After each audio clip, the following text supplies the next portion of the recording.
இன்றே டவுன்லோட் செய்து உங்கள் ஃபேவரட் ஷோக்களை என்ஜாய் பண்ணுங்க.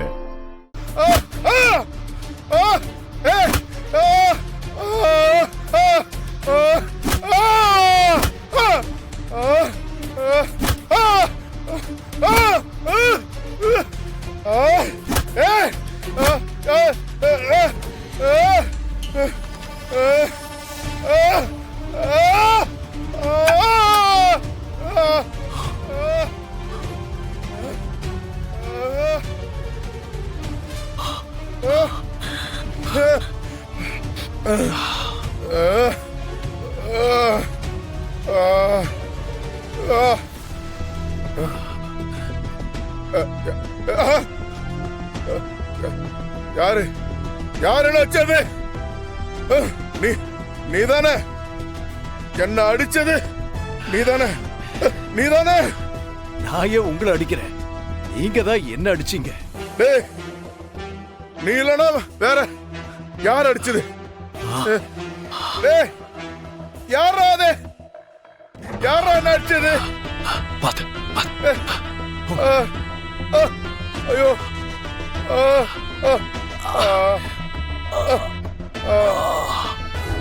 உங்களை இப்படி பண்ண சொன்னது யாருன்னு எனக்கு நல்லாவே தெரியும். என்ன போன் பண்ணி என் சித்தப்பாவை இப்படி அடிக்க சொல்லி மிரட்டினாங்களா? அடிக்க மட்டும்தான் சொன்னாங்களா இல்ல? மேடம், இல்ல மேடம், அது வந்து அத பண்ண பிரச்சனை பெருசாகும். நான் உங்களை சும்மா விட மாட்டேன்னு நல்லாவே தெரியும். அதனாலதான் நீங்க அப்படி பண்ணல. இல்லனா அதையும் தயங்காம பண்ணிருப்பீங்கல்ல. நீங்க யாருக்கு பயந்து இப்படி செஞ்சீங்களோ அவங்க கிட்ட சொல்லி வைங்க. இந்த இந்திராணி பத்தி உங்களுக்கு இன்னும் சரியா தெரியல. நான் நினைச்சா இந்த கேஸ இன்னும் 1 மணி நேரத்துல எதுவுமே இல்லாம முடிச்சு என் சித்தப்பாவை இங்க இருந்து கூட்டிட்டு போக முடியும். அதுக்கப்புறம் உங்க கையாலேயே வந்து லாக்கப்ப திறந்து விடுவீங்க. அப்ப உங்களை ஏவி விட்ட அந்த ஆளு என்ன பண்ணுவான்? ஆனா நான் ஒன்னும் உங்களை மாதிரி என்னோட இன்ஃப்ளூயன்ஸ தப்பா யூஸ் பண்றவ கிடையாது. நான் அப்படி பண்ணனா கடைசி வரைக்கும் உங்களால இந்த கொலைய யாரு பண்ணாங்கன்னு கண்டுபிடிக்கவே முடியாது. எல்லாமே சட்டப்படி முறையா நடக்கணுங்கிறதுக்காக தான் நான் அமைதியா இருக்கேன். ஆனா எல்லா நேரத்திலயும் நான் இப்படி எல்லாம் இருக்க மாட்டேன்.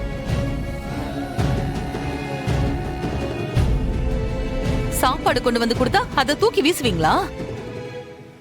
இன்னொரு தடவை இந்த மாதிரி ஏதாவது நடந்துச்சு இந்த ஸ்டேஷன் இங்கதான் இருக்கும். ஆனா நீங்க இந்த ஸ்டேஷன்ல இருக்க மாட்டீங்க. ஜாக்கிரதை.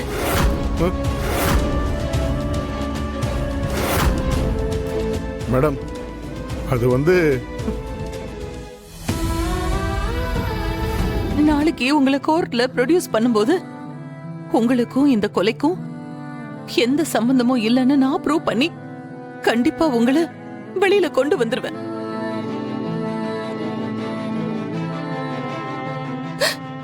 அது மட்டும் இல்ல, கூடிய சீக்கிரமே அந்த கொலைய பண்ணது யாருன்னு நான் கண்டுபிடிப்பேன். அப்ப இருக்கு இவங்களுக்கெல்லாம். அவரை விட இந்திரா, யாரோ இவருக்கு போன் பண்ணி மிரட்டிருப்பாங்க.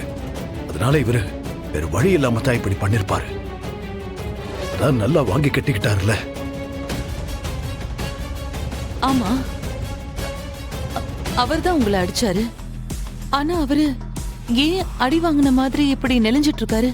என்னை விட அவருக்கு தாமா அடி ஜாஸ்தி.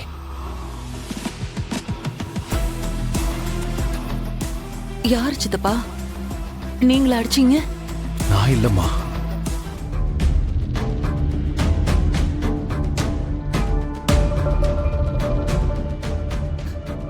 இவங்களா?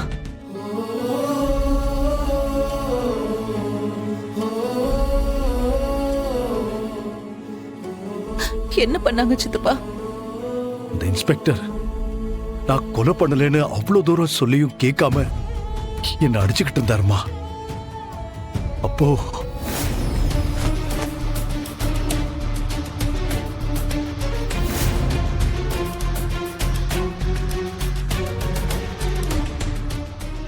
வாங்கின அடியில இனிமே என் பக்கமே அவர் வரமாட்டாருமா. நாங்க இப்பதான் வந்தோம். டிரைவர் போன்ல சொன்னாரு சாப்பாடு கொடுத்துட்டு போலான்னு வந்தோம். ம்? அதோட டிரைவர் உங்ககிட்ட என்ன சொல்லிருப்பாருன்னு எனக்கு தெரியும். பின்ன என்ன அண்ணி, அத கேட்டுட்டு எப்படி எங்களால சும்மா இருக்க முடியும்? நீங்களும் அதனால தானே கோவப்பட்டு இங்க வந்தீங்க. எனக்கு வந்த கோவத்துக்கு அவன் கை காலை உடைச்சு போட்டிருந்திருப்பேன். டேய், என்னடா இது ரவுடி மாதிரி பேசிட்டு இருக்க?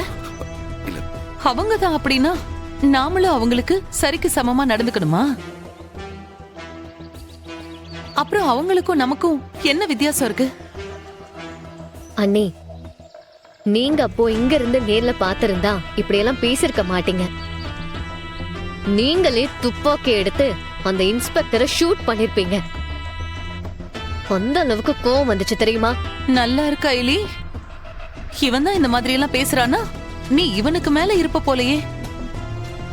பின்ன உங்களுக்கு ஒரு பிரச்சனைனா எங்களால பார்த்துட்டு சும்மா இருக்க முடியுமா? அதான் இப்படி பண்ணும். இங்க பாருங்கக்கா, நீங்களும் வீட்டுல இருக்கிறவங்களும் எங்களை எப்படி பாக்குறீங்கன்னு எனக்கு சத்தியமா தெரியாது. ஆனா நாங்க எல்லாரையும் எங்க குடும்பமா தான் பாக்குறோம். வீட்டுல இருக்கிறவங்களுக்கு யாருக்கு என்ன பிரச்சனை வந்தாலும் சரி, நாங்க கண்டிப்பா முன்னாடி வந்து நிப்போம். அது அந்த கபிலனுக்கா இருந்தாலும் சரி. சரி சரி, இனிமே இப்படி எல்லாம் பண்ணாதீங்க. எதுவா இருந்தாலும் சட்டப்படிதான் நாம ஹேண்டில் பண்ணணும். ம். ஆனா நீங்க 2 பேரும் சரியான ஆளுங்க தான். சைலண்டா இருந்துகிட்டு எவ்வளவு பெரிய வேலையெல்லாம் பார்த்துட்டு இருக்கீங்க. இந்திரா, இந்திரா, எங்கம்மா போயிட்டு வர? போலீஸ் ஸ்டேஷனுக்கா? ஆமா சித்தி. உன் சித்தப்பாவை பாத்தியா? அவர்கிட்ட பேசுனியா? என்ன சொன்னாரு? பேசுனேன். எந்த பிரச்சனையும் இல்ல. சித்தப்பா நார்மலா தான் இருக்காரு. நான் இப்பதான் சித்தப்பாவுக்கு சாப்பாடு கொடுத்துட்டு வரேன். அவரும் சாப்பிட்டாரு. எல்லாம் நம்ம தலை விதி. அவர் இப்படி போலீஸ் ஸ்டேஷன்ல இருக்கணும். நாம அவரு சாப்பிட்டாரா சாப்பிடலையான்னு ஏங்கிக்கிட்டே இருக்கணும்னு இருக்கு போல இருக்கு. சித்தி, நீங்க கவலைப்படாம இருங்க. நான் சித்தப்பாவை சீக்கிரமாவே வெளியில கொண்டு வருவேன். அதுக்கான ப்ராசஸ் எல்லாம் போயிட்டு தான் இருக்கு. அப்புறம் உங்க எல்லாருக்கும் இன்னொரு முக்கியமான விஷயம் சொல்லிக்கிறேன். நம்ம சேனலோட ஷேர் ஹோல்டர் எனக்கு கால் பண்ணியிருந்தாரு. அவருக்கு சித்தப்பாவை போலீஸ் அரெஸ்ட் பண்ணி கூட்டிட்டு போன விஷயம் தெரிஞ்சிருக்கும் போல இருக்கு.